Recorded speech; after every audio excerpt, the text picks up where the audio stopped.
Boa noite! Estamos ao vivo aqui hoje com um assunto bem bacana. Se você tem interesse pelo mundo dos dinossauros, pega um café e senta aí que o papo hoje está muito bom. Entre outras coisas, nós vamos falar do fóssil do primeiro dinossauro carnívoro descoberto no sudeste do Brasil. Há 80 milhões de anos, o território que abrange as regiões sul, sudeste e centro-oeste do Brasil era uma região árida. Thanos simonatoi, esse é o nome da fera.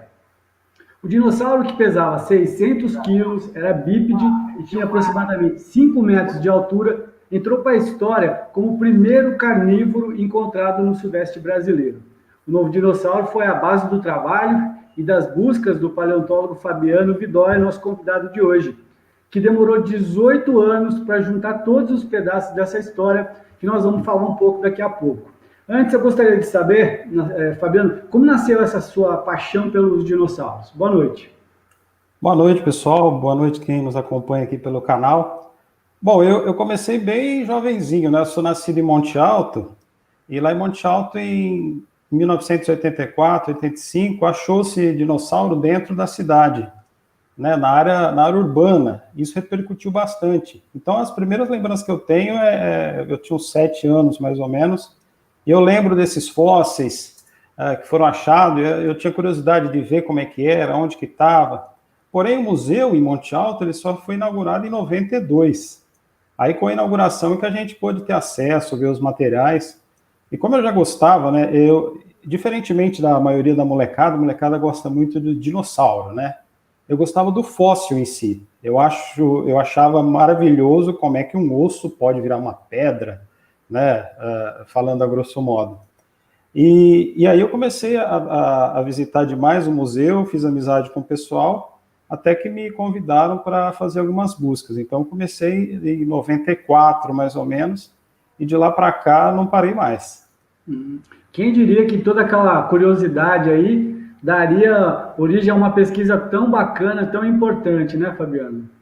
Porque no começo, né, a gente é imbuído pelo querer achar, quero ver como é que funciona, onde que vai estar. Aí, à medida que você avança, você percebe que tem muito mais para se saber daquilo. Então, aí eu resolvi seguir a carreira acadêmica, né, para conseguir fazer ciência a partir daquilo ali. Certo. Bom, então tem muita gente assim que se interessa, tem paixão, verdadeira paixão aí pela história dos dinossauros. Você acha que hoje, né, com essa facilidade da internet, antes na sua época de moleque devia ser muito difícil fazer qualquer pesquisa, né? Hoje a internet acho que facilitou muito essas informações, né? Eu já falo como ancião, né? Na minha época, assim, a gente tinha muita pouca informação. Eu lembro que eu colecionava alguns recortes de jornal, que às vezes a Folha de São Paulo, alguma coisa nos cadernos de domingo, soltavam alguma coisa. E teve o boom, né, da paleontologia quando saiu o primeiro Jurassic Park, né, que foi quando tomou aquela... Mas antes do Jurassic Park a gente já tinha esse carinho pela paleontologia. Raramente você ia ter os museus como fonte de informação, alguns livros impressos, e o número de paleontólogos no Brasil também era bem, bem pequeno. Agora, com a internet, a gente faz um trabalho e consegue divulgar, e a gente vê o tanto de gente, tem uma moçada nova chegando também nos programas de pós-graduação, nos iniciação científica. Então, o interesse é maior e o acesso também, né? Antigamente a gente não sabia como fazia se eu quisesse ser um paleontólogo, o que eu tenho que fazer.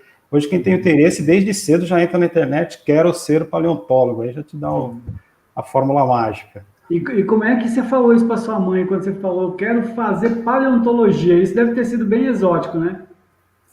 Então, na nossa época, Romualdo, não era a pós-graduação, né, para pessoal mais simples, era uma ideia absurda. Você falar assim, eu vou fazer faculdade.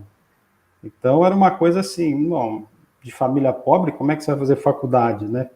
Então, era algo que você pensava assim, bom, não vou contar, não, eu tenho essa vontade, né? Se bem que eu fui fazer graduação muito tempo depois, né? Eu já estava trabalhando e aí eu conciliei a graduação com o meu trabalho. E E aí eu segui depois, fiz a pós-graduação e eu levo a paleontologia concomitante, que eu tenho o pé em dois mundos, né? O mundo da paleontologia, o que eu considero como profissão também, porque eu exerço com o mesmo rigor que eu teria, né? E eu tenho meu mundo paralelo também ali, de onde eu tiro o meu sustento. Sim. Né? Mas eu também fiz a graduação, segui a pós-graduação, fui fazer o mestrado e o doutorado na área, e agora a gente orienta também, tem alguma molecada chegando, tem vários trabalhos com colegas.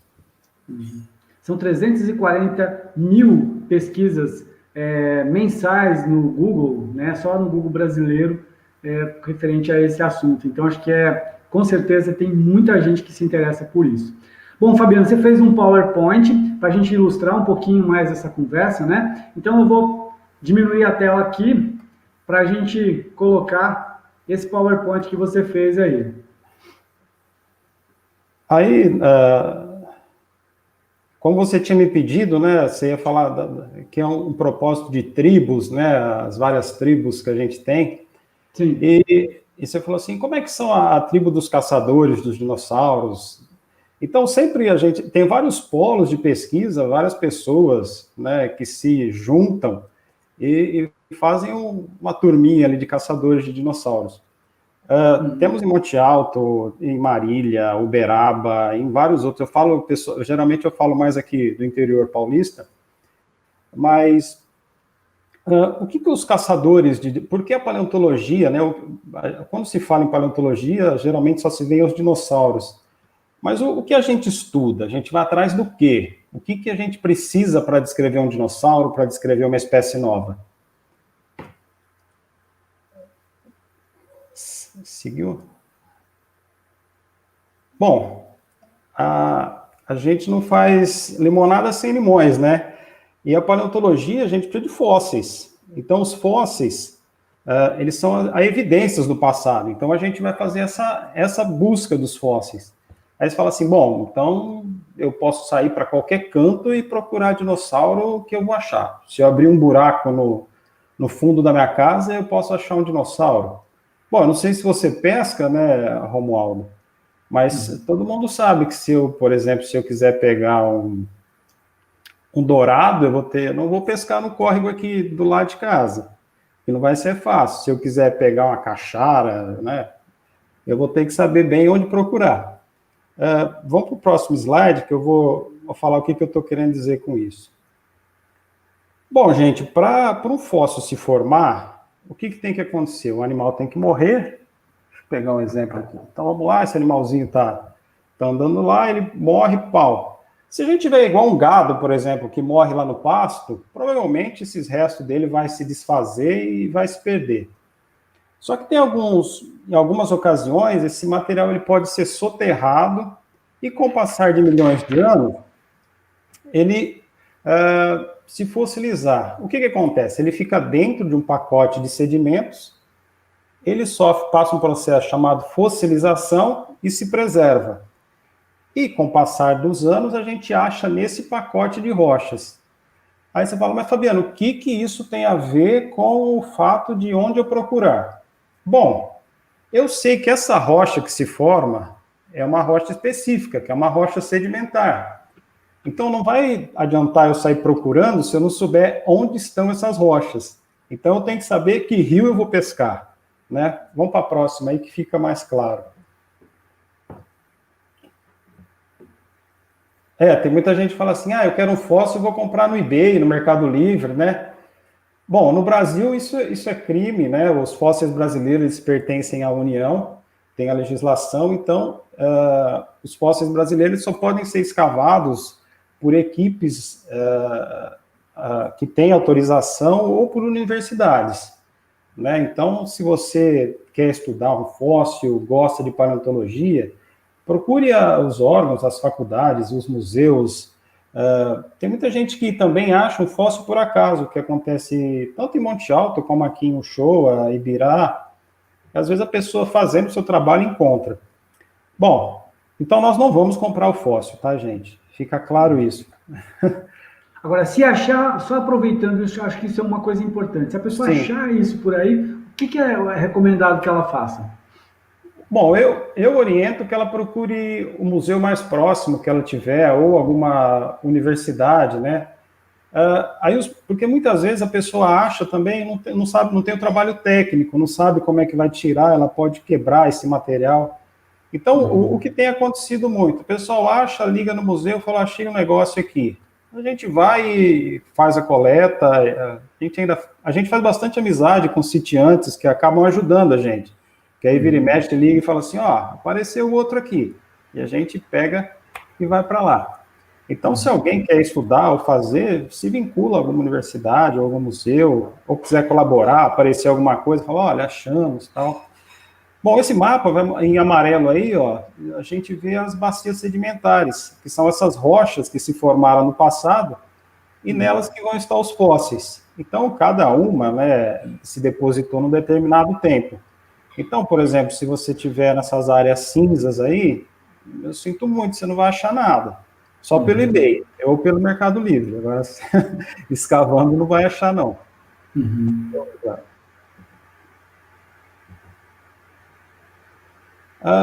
Bom, então a gente já sabe, né, que tipo de rocha que nós vamos procurar. Então, onde tiver rocha sedimentar aparecendo, há chance de se ter fóssil. Então, aqui no primeiro slide, a gente vê um corte do linha do trem em Fernando Preste, né, que aqui o colega, né, o Thiago, ele está na margem você que conhece, Taquaritinga, Jaboticabal. Essa estrada é entre Monte Alto e Jaboticabal. E aqui a Angélica, minha esposa, ela está no meio, e aqui em Ibirá também, que o fóssil se desprendeu e caiu no meio da lama. Então, onde tiver rocha sedimentar, a gente vai buscar, vai escavar, tem a chance de se aparecer. São três cidades aqui, né, na região noroeste paulista, né, que a pessoa nem imagina, às vezes, que aquilo lá possa ter toda essa importância, né, Fabiano? Sim, vai ter um mapa mais à frente, né, aí eu vou explicar. E aí, depois que a gente achou o material, aí é um trabalho totalmente técnico, né, de remover aquilo com o maior cuidado possível, né. Aí é uma escavação que a gente fez em Monte Alto, né, aí tem o Cledinei, o Pepe, o Thiago e o Zé, que é uma equipe lá de Monte Alto, que às vezes você acha, não é só chegar e tirar, você tem que fazer um trabalho todo minucioso para o material não se perder. Então tem dois aspectos em pesquisa, nós vamos fazer as prospecções, vamos buscar, a gente não sabe onde está. A partir do momento que achou, aí já é outro procedimento totalmente técnico, que são as escavações. Certo. Bom, você pediu para eu falar um pouquinho do nosso museu aqui da região, né? O Museu de Paleontologia Pedro Cândalo. Fica em Uchoa, né, no noroeste de São Paulo. Isso. Para a próxima que eu já explico para o pessoal. Bom, em Uchoa tinha o seu Pedro Cândalo, que ele e colegas, eles coletavam como hobby, eles iam para as localidades e entravam em buracos e tiravam vários pedaços de fósseis. E o seu Pedro, ele exibia esses materiais, ele era torneiro mecânico, e ele exibia na oficina dele. Então, ele punha os fósseis lá, ele tinha alguns recortes de jornais, e esses tempos atrás eu vi algumas fotos que as escolas levavam os alunos ali. Então, a oficina do seu Pedro, né, ela foi a precursora desse museu. Né? E aí, antes de falecer, o seu Pedro doou esses fósseis à prefeitura, e ela ficava numa sala, na antiga estação, na antiga armazém da estação. Então, era essa caixa aí branca, né, e aquela vitrininha do fundo, eram os fósseis do Pedro. Sim. Aí foi em 2016, a gente resolveu se unir e falou assim, não, vamos...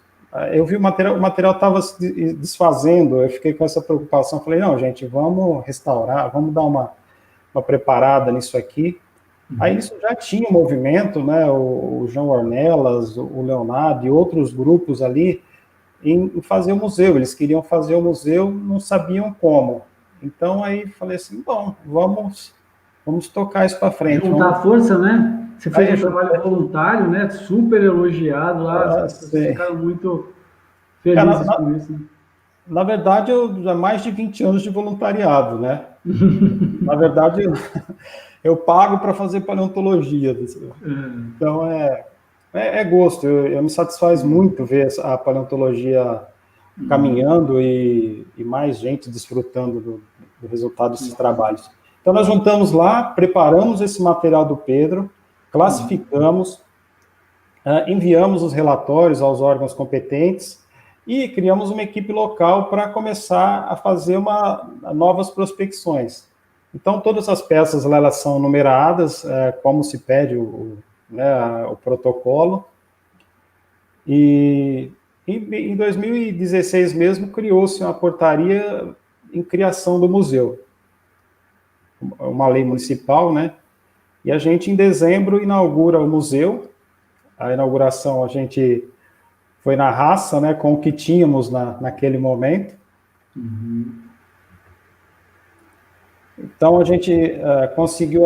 o museu coincidiu, né, que nosso museu lá em Monte Alto ele estava passando por uma reestruturação do layout, e aí eu consegui que a prefeita, na época, doasse algumas mesas que não seriam mais usadas, né? Então, nós usamos algumas mesas, alguns banners de alguns trabalhos anteriores. E o ano passado a gente fez uma reestruturação para já dar uma cara nova para o museu. Então, Essa é a nova cara já, né? essa nova cara já, com uma nova iluminação, com uma cara mais própria, né? E trazendo os materiais da nossa região. Então, aqui, ó, que eu falei para vocês, né, que você estava citando, são locais diferentes. Toda essa área marcada aí no estado de São Paulo, ela tem uma rocha que se formou no Cretáceo, né, que foi o último período que os dinossauros viveram. Então, a grande chance que eu tenho de achar material nessa região aí, eu tenho grande chance de achar material nessa região. Em específico, na nossa região aqui de Rio Preto, né, ocorre uma formação que ela pega desde o Showa até Votuporanga. Só que em específico, na região de Ibirá, o Showa, Cedral, a gente tem vários locais que afloram essa rocha. Então a gente concentra os trabalhos ali e as buscas. Sim. Essas cidades, então assim, você está falando de Ibirá, que eu acompanho lá de perto também, e Ibirá tem muito material, né? Boa parte muito material, inclusive que está aí no Showa, foi prospectado lá, né, em Ibirá. Sim, a gente fica na divisa entre os dois municípios, Ibirá e Uchoa, né? Eu acho que ainda vai gerar uma guerra ainda, né, por causa da divisa. Mas é uma região que tem bastante ocorrência, onde tem as nascentes, né? Várias nascentes, elas escavam as rochas e acaba aparecendo. Mas em todo o estado de São Paulo, em toda essa área marcada aí, ó, a gente vai encontrar dinossauros. Então a gente tem em Marília, o William Nava, um pesquisador também, ele tem achado bastante coisa. Em Monte Alto, né, os trabalhos que começaram com o professor Antônio Celso e hoje com os colegas, com a Sandra, o Cleidinei, continua, eu também participo. Esse novo núcleo que a gente conseguiu construir em Uchoa, né, tem revelado muitos materiais, né? Então a gente, assim, é o caçulinha no estado de São Paulo, Uchoa, e a gente já tem apresentado vários trabalhos legais.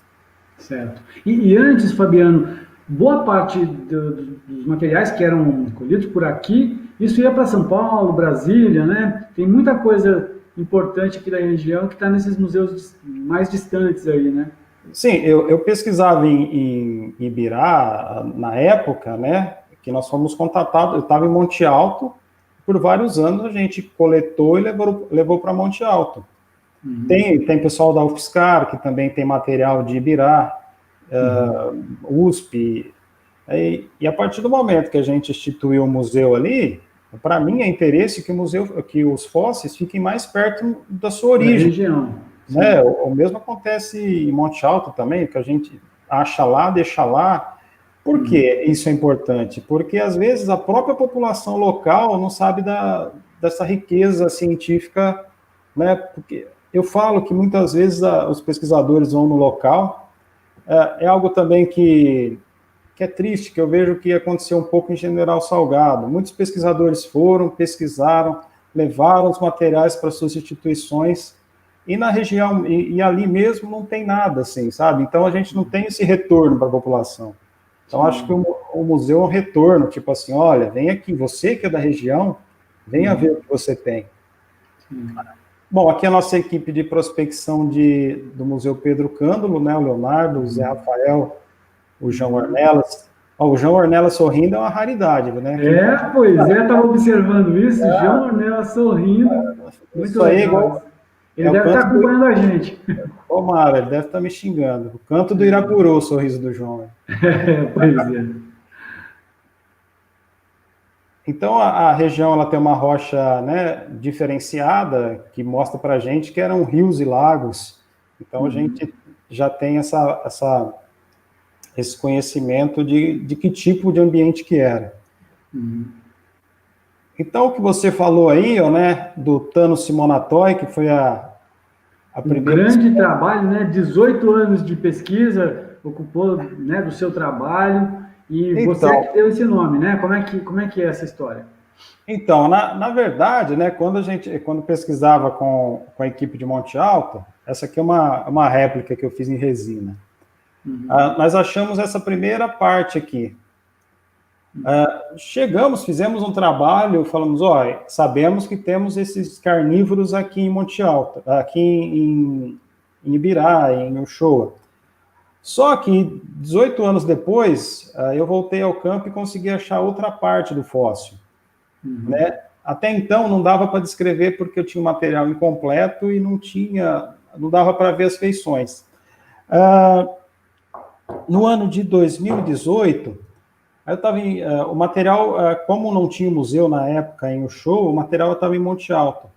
Aí um colega especialista na área, né, o Rafael Delcurti, ele chegou e eu falei assim, olha isso aqui, diga o que você o que você vê de diferente, né? Ele fez a pós-graduação dele toda em dinossauro. Aí ele falou assim, bom, eu vou tirar umas fotos e vou levar e a gente discute depois. Aí eu estava numa viagem, ele mandou por WhatsApp, olha, eu achei algumas diagnoses aqui, então dá para a gente vai dar para a gente classificar ele como uma espécie nova. Então, embora seja apenas um osso, ela tem informações necessárias para se diagnosticar. A ideia do Thanos partiu do Rafael, né? Ele falou, porque na época estava em voga, né, os Vingadores. Eu achei o nome ótimo também, porque, de certa forma, o carnívoro ele era o vilão, né? Quando ele chegava, todo mundo corria, ele dizimava. E o Simonatoy, né, eu sugeri, porque nas primeiras escavações em Ibirá, com a equipe de Monte Alto, o Sérgio Simonato foi quem nos ajudou, quem nos apresentou o campo, e quando ele estava presente também na descoberta do primeiro pedaço. Então, o Thanos Simonatoy, ele é a primeira espécie de dinossauro carnívoro do Sudeste. Só que em 2019, se eu não me engano, já se achou uma eu falo... O Paraná, né, embora não seja Sudeste, é da mesma bacia. Então, achou-se a segunda espécie, né? E o Thanos, de certa forma, ele foi o primeiro. E tem muito... Foi em 2018, né, isso? 2018, isso. Que a gente conseguiu publicar esse trabalho, né? Porque a partir do momento que a gente começou a trabalhar em Uchoa, eu virei o meu olhar um pouco para os materiais da região. Tanto os que a gente tinha no Museu Pedro Cândolo, como também tinha em outras instituições. E essa descoberta foi muito importante, né? Eu acho que assim, a gente saber o que tinha por aqui, e alguém daqui descobrir tudo isso, deve ter sido uma satisfação enorme para você, né, Fabiano? Romualdo, é legal porque a gente está na região, é algo muito pouco explorado. Eu digo assim, pouco explorado do aspecto de trabalhos científicos, porque a gente tem poucos materiais, né, para fazer e a gente vem conseguindo fazer alguma coisa. Esse fóssil aqui que está aparecendo para o pessoal, ele já é da coleção do Pedro Cândolo. Então, esse material ficou na oficina do Pedro por um bom tempo, foi para a prefeitura e depois ele passou a compor a coleção do museu. Quando a gente começou a classificar, nós observamos que ele tinha uma anomalia. É uma vértebra, né, uma vértebra da cauda, só que ela tem uma anomalia. Aí, em contato com o colega Fernando, da UERJ, que ele é especialista em doenças de dinossauros e outros seres antigos, ele confirmou, ele falou, ele tem uma patologia, então esse bicho ele sofreu, né, de uma enfermidade na sua época. Aí uma ilustração bem legal do Pedro Turano também, que é um artista lá de Uchoa. E provavelmente esse bicho ele devia mancar por conta de inflamações que ele tinha, e devia ser uma presinha fácil ali, sabe? Porque ele viveu com o bando um bom tempo doente para desenvolver, só que morreu e seus ossos preservaram. E aí a nossa última publicação, né, que é um material bem pequenininho, também está na coleção de Uchoa, que a gente apelidou de apelidou não, né, pôs o nome dela de Amabilis Uchoenses. Então, outro trabalho também do Pedro. O Fabiano está voltando. Aê! Está de volta. Bom, tive um contratempo aqui com a minha internet. Não, isso acontece. Então, a gente falava da Amabilis Uchoense, né? Sim. Que foi o trabalho mais recente e que permitiu a gente fazer a definição de uma nova espécie, de uma tartaruguinha que viveu na região. Então, de certa forma, a gente já tem esses trabalhos, tem vários sendo desenvolvidos já, né? A gente tem alguns em andamento e alguns também que já vão ser materiais para estudos de outros pesquisadores, né, de iniciação científica. Então, a gente já está dando para o museu esse viés de núcleo, né, de criação de informação também.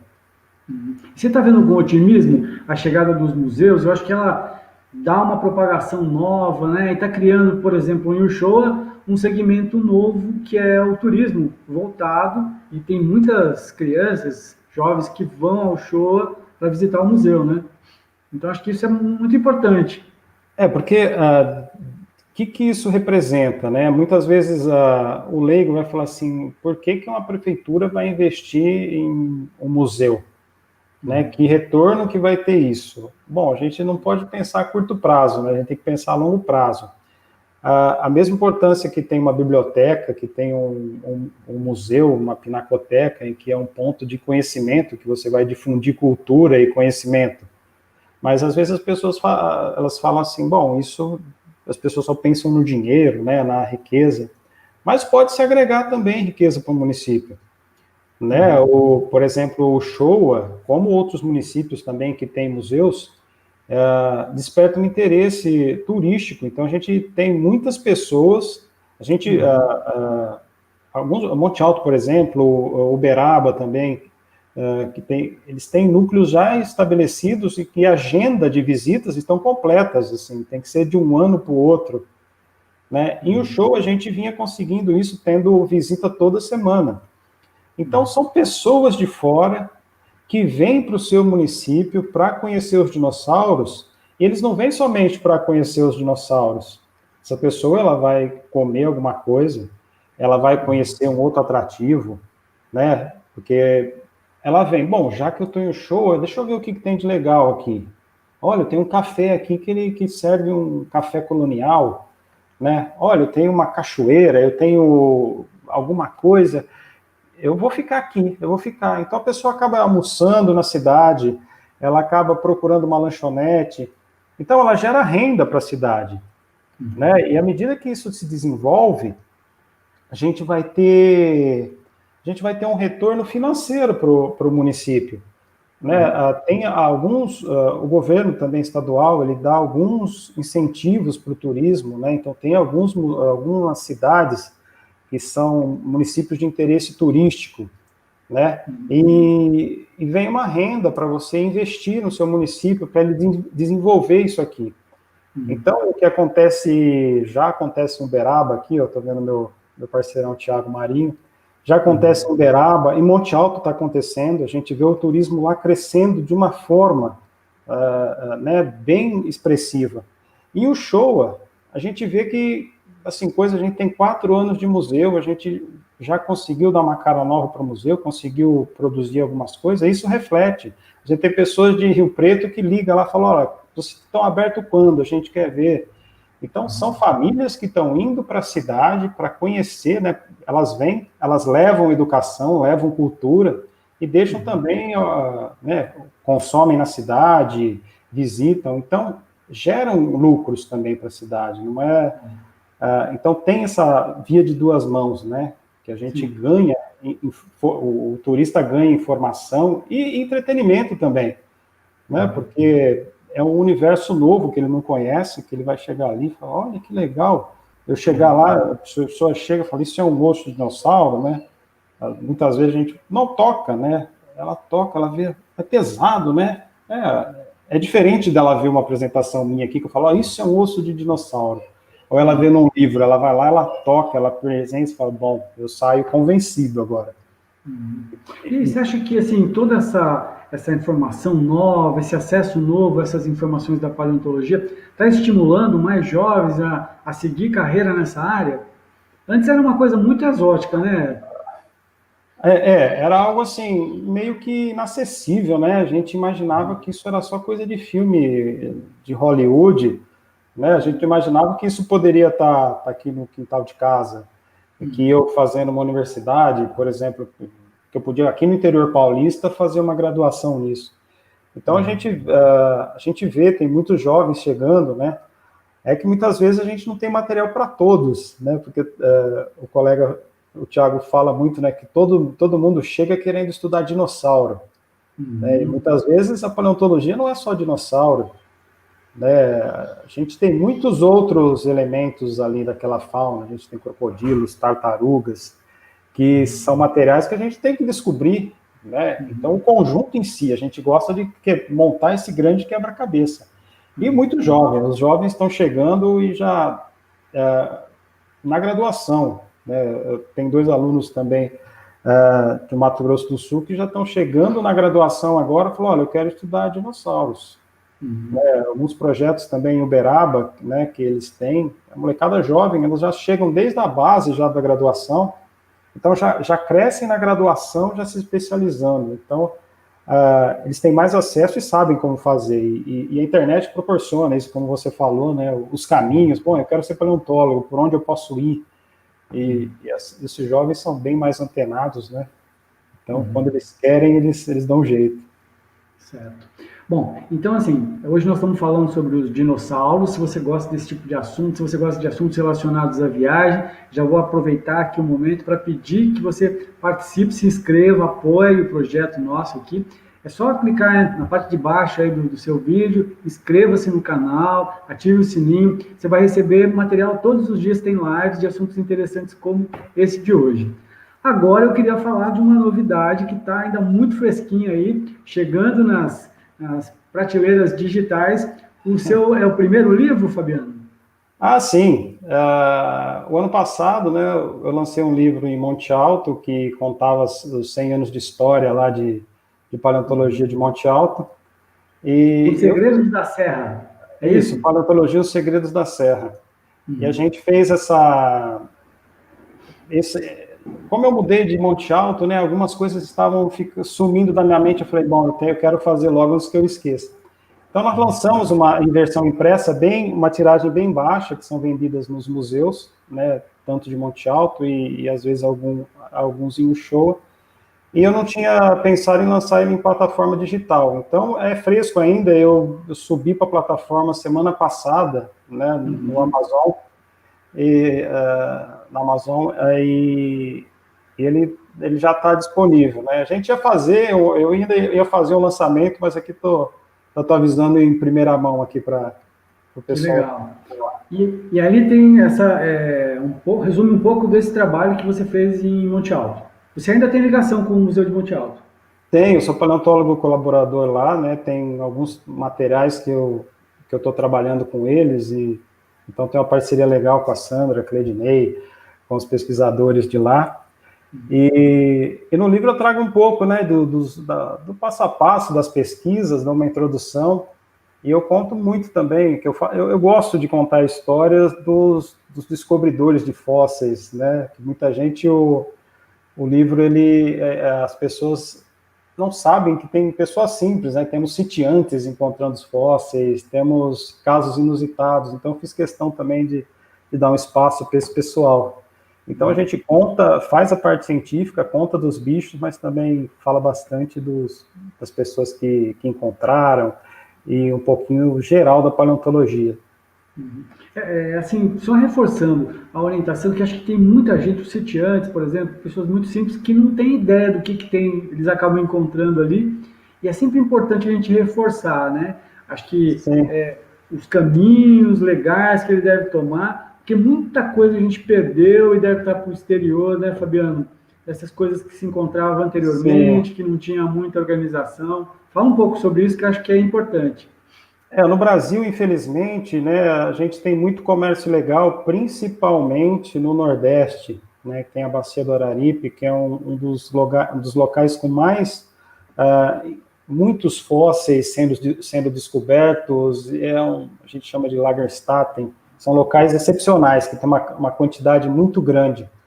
E de lá sai para o exterior. Então, vira e mexe, você vê uma publicação de uma universidade de fora com material do Araripe. E aí você fala, bom, certamente isso foi traficado, né? Saiu ilegal. Então, o que a gente orienta, né? Aí falando também, né? Tem no livro eu cito um relato, eu peguei um relato de um sitiante lá de Monte Alto. E aí ele fala assim, bom, o meu pai, ele estava aqui trabalhando, aí na pedreira ele achou uma cabeça que parecia um leitãozinho. Aí ele viu que aquele leitãozinho estranho, e falou, vou levar lá no museu. Então, esse sitiante, ele achou um crânio de um crocodilo de 80 milhões de anos. Nossa Senhora. Outro caso também, em Monte Alto, um ciclista, né, o André, ele descendo uma trilha no meio da mata, ele parou e viu um troço estranho e falou, isso aqui parece, não é rocha isso aqui não, isso está com uma cara de osso. Aí entrou em contato com o museu, foram lá e foi ver uma bacia de um dinossauro. E assim a mesma coisa em Uchoa, né? A gente tem uma história legal também, que o sitiante, ele não sabia. Então ele tinha uma vértebra, e a vértebra ela tem uma parte côncava e uma convexa, né? Ele usava a parte convexa para amassar sal para gado, né? Então ele amassava o sal no coxo, e aí o dono do sítio, né, o sitiante, o que trabalhava com gado, ele falou assim, olha, isso está parecendo um osso, levou no museu. Falou, gente, isso é um fóssil de dinossauro. Então tem essas histórias, sabe? Em Jaci também, a gente, não sei se você acompanhou, teve o Romildo. O Romildo, ele entrega material de construção, ele trabalha, né, com uma loja de material de construção, e ele foi fazer uma entrega e ele viu como o terreno era novo, eles tombaram esse terreno, abriram as ruas, e aconteceu da máquina passar numa rocha sedimentar, né, igual eu falei no começo da apresentação, e levantou um pedaço de um fêmur, e ficou ali na margem da estrada. Aí o Romildo passou com o caminhão entregando material uma vez, passou outras vezes, falou, parece um osso. Na verdade, aí ele catou esse fóssil, levou para a loja, colocou lá para pregar peça nos outros, né? Falou, olha o osso de dinossauro. E, de certa forma, a história foi crescendo e chegou até a gente. Falou, vamos contratar um paleontólogo para ver o que é. Aí a gente foi em Jaci, e a gente viu que ele tinha achado um pedaço da perna de um pescoçudo. Né? Então, ele quis pregar a peça, mas a peça acabou sendo, né, para ele, porque falou, olha, então também é um achado que foi assim, ao acaso. Então a gente recomenda para todo mundo que tem rocha por perto ou que ache alguma coisa. Muitas vezes, né, teve um caso em Monte Alto recente até, que eles foram numa cachoeira e viram algo diferente. A Sandra até mandou a foto para mim, eu falei, não, curioso, né, mas a princípio eu falei, não parece ser, mas eu não deixaria de ver por hipótese nenhuma, porque pareciam várias vértebras. Aí o pessoal do museu foi lá, apurou, viu, falou, olha, parece muito, mas infelizmente não é. Então, sitiantes que acharem alguma coisa, leve para o museu mais perto, seja Monte Alto, Marília, Uchoa, né? Entre em contato que a gente apura e vê. De repente a pessoa tem um grande achado aí, né? E não sabe. E o legal é nunca comprar nada relacionado a isso, né? Porque isso é crime. Muita gente acaba querendo. Tem gente que quer ter um pedacinho de dinossauro em casa. E isso é crime. Sim, isso é crime. Os fósseis brasileiros, eles são da União. Na verdade, ele é meu, ele é seu, mas né, ele é de todos nós. Não é só meu ou só seu. E o que acontece? Às vezes a pessoa acha legal ter um pedacinho de dinossauro em casa, eu quero ver, eu quero mostrar para os outros, né? Mas o legal mesmo tá a gente em desenvolver, em mostrar, a pessoa, né, às vezes na casa dela vai ficar... Tem vários casos também, tem um caso legal lá de Monte Alto, que tinha um senhor que ele chegou e falou assim, vocês gostam desses troços de dinossauro, né? Olha, eu achei um dente mais ou menos desse tamanho, e era grande, era tão grande que eu tive que pôr num vidro de palmito. Aí eu pus no vidro de palmito e ficou lá em casa por um bom tempo, né? Aí o professor Toninho, né, na época era vivo, ele falou assim, e onde que tá esse dente, né? A mulher fez faxina e jogou fora, né? Então, tem muita gente que às vezes compra um fóssil ou vai atrás de um fóssil como um souvenir, aí ele cansa, né? Então, no museu, não, ele está bem guardado, ele vai ser... Se um pesquisador, sei lá, da Europa fala assim, eu quero ver o material do Thanos. Ele sabe que se ele for lá no museu e falar, olha, eu quero essa peça, nós vamos ter a peça, mostrar para ele, né? Então... né, pesquisar por conta, de repente a pessoa gosta ou acha alguma coisa, a gente orienta ela a se vincular. Vai ser voluntário, né? Vai ser voluntário, né? Falar, olha, achei alguma coisa, né? E de certa forma ela está colaborando com a pesquisa, né? Agora me fala uma coisa, 18 anos para você achar, juntar essas peças todas, né? Qual foi o momento mais importante aí desse processo todo?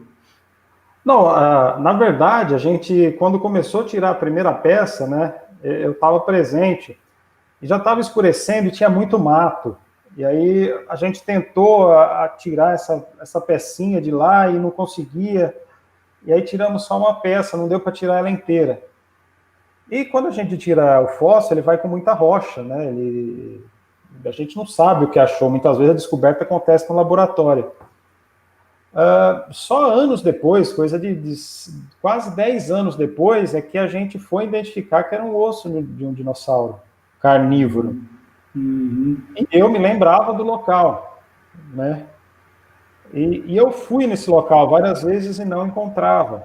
Eu sabia onde era, e um dia eu fui com um colega, o Edivaldo, aqui de Catanduva, e eu não me lembro, acho que ele tinha algum compromisso, falei, a gente tem que ir bem cedo, tem que ir bem cedinho, né, aí dá tempo para você voltar. E naquele dia estava amanhecendo, e a luz do sol batia na pedra de uma forma que só naquele horário ela batia. Né, e aí, aí deu para ver o material na rocha. Então, se fosse outro horário, eu não ia enxergar. Né? Aquelas coincidências, tem um empenho, né? Mas tem também Então, toda vez que eu ia nesse campo, eu fazia questão de passar naquele lugar, porque eu tinha esperança que ia achar aquela outra peça. E nesse dia em específico, a gente foi bem cedinho, e coincidiu do sol, né, tá incidindo no local da laje, que antes outro horário ele não incidia. E aí eu achei outra peça, a hora que eu achei ela no campo, né, eu falei assim, eu tenho certeza, é o resto daquela peça. Aí chegou, pac, aí colou. Acho que esse foi um grande momento. Foi. Essas coisas acontecem muito com os materiais aqui da região, né? Porque a rocha, o fóssil é mais firme que a rocha. Esses dias aconteceu novamente. Deixa eu ver, acho que está até aqui, só um instantinho.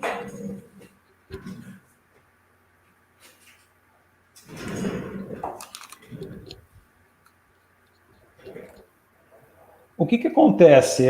O fóssil ele é mais resistente que a rocha, né? Então, a rocha, quando tem infiltração de água, ação de erosão, a rocha se desfaz e o fóssil fica preservado. Esse final de semana a gente achou um fóssil que ele estava no caminho de um córrego. O Zé Rafael chegou e resolveu entrar numa valeta lá, ele estava no meio da areia, porque a rocha se desfez e o fóssil caiu. Então, essa peculiaridade, né, que tem aqui nos fósseis da região de Uchoa, Ibirá, Cedral, Monte Aprazível também, tem alguns, que às vezes ele se desfaz e isso acaba acontecendo. Esse material aqui, aconteceu a mesma coisa. Essa parte aqui já tinha sido descoberta, deixa eu ver que eu tenho aqui, em 2011, ó. Essa primeira parte aqui apareceu em 2011. E essa segunda parte eu achei no final do ano. Né? Então, o intervalo também aí de 9 anos. De 9 anos desse intervalo. Então, tem que ter perseverança, né? Quem está nessa área tem que ter toda essa firmeza aí, né? Não, porque muitas vezes a gente vai para o campo e a gente só traz carrapicho, né? E picada de inseto. Você corre, vai para lá, para cá e não acha nada. Muitas vezes a gente fala assim, vou desistir desse campo, eu acho que aqui já não deu mais nada. Aí dá uma chuva forte, a gente fala, vamos dar uma olhada, né? Aí acaba achando. Tem uma história curiosa também de uma peça chamada osteodermo, que é um que os bichos, os pescoçudos têm, né, no dorso. São bem raros. E eu achei um em Ibirá, que o que aconteceu? O pessoal devia estar passando a grade era um campo de pastoreio, né? Tinha grama e estavam renovando o solo. E acho que aquilo foi incorporado ao solo e pegou na máquina e estava sendo um problema para o sitiante. Ele falou, quer saber, eu vou tirar isso daqui. Aí ele pegou essa peça e botou perto do morão da cerca, assim, né? Tanto que ela tem uma marca nela, assim. E é algo bem raro para a gente achar aqui. Aí, quando eu cheguei no campo, o material já estava lá, assim, na beira da cerca. Eu falo que só faltava um laço, assim, sabe? Sim. Aí rendeu um trabalho legal. Sim. Porque a gente tem esses fósseis resistentes que se incorporam ao solo, então, muitas vezes, o agricultor vai achar. Né? Teve casos que infelizmente, a gente vê que passaram com a grade em cima de um fóssil e também não tem como saber, né? Não dá para... Porque muitas vezes ele está debaixo da terra. Sim. E tem essas peculiaridades. Legal. Muita história bacana, muito, muito bacana, assim, essa dedicação, essa persistência. Legal a gente conhecer um pouco mais dos bastidores de uma profissão que a gente acha meio exótica, mas a gente não tem ideia do trabalho que dá encontrar todas essas relíquias aí, né? Fabiano, eu queria que você contasse para a gente encerrar o que a paleontologia te ensinou de mais importante e relevante aí na sua vida. Bom, eu acho assim que a gente olhando para trás, né, a gente vê que teve grandes grupos, né, de seres vivos que dominaram o planeta. Se a gente pega os dinossauros colossais, né, em um determinado momento, alguém ia dizer esses bichos jamais vão se extinguir, né? Então a gente tem que o planeta em si, né, se a gente pensar, ele é um organismo vivo. E a gente aí somos só os carrapatinhos dele. Sim. Né? Então, a gente tem que ver como a gente trata esse planeta, porque a gente é só parte disso. Então, o mesmo que aconteceu com os dinossauros, que pareciam soberbos e que gigantes, nada poderia, né, acabar com eles, a gente tem que voltar e se ver a gente como espécie, como ser humano, que somos só uma espécie nesse planeta. E a gente vem fazendo um estrago que é fenomenal.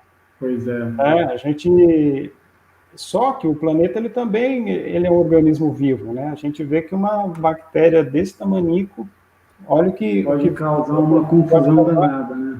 então a gente tem que pensar que nós, como espécie, a gente também tem nosso tempo aqui. Então acho que a gente tem que colaborar com o planeta, né?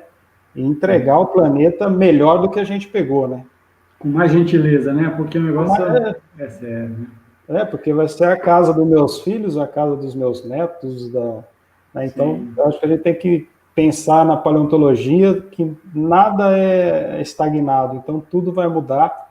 Então a gente tem que colaborar para manter pelo menos esse equilíbrio. legal.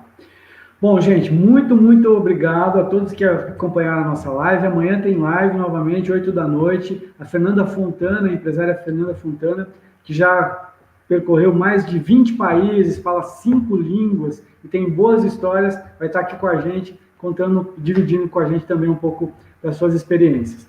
Muito obrigado pela participação. Se você ainda não deu like no vídeo, não esquece de deixar o like aí, que isso ajuda muito o projeto. Se você não se inscreveu no canal, aproveita que ainda dá tempo. Muito obrigado, Fabiano. Obrigado pela parceria de sempre aí, por toda essa gentileza. Tão legal suas explicações. Foi muito legal o programa. Valeu, Maravilha. muito obrigado. Até a próxima aí. Valeu, pessoal. Muito obrigado. Até mais. Tchau, tchau. Tchau, tchau.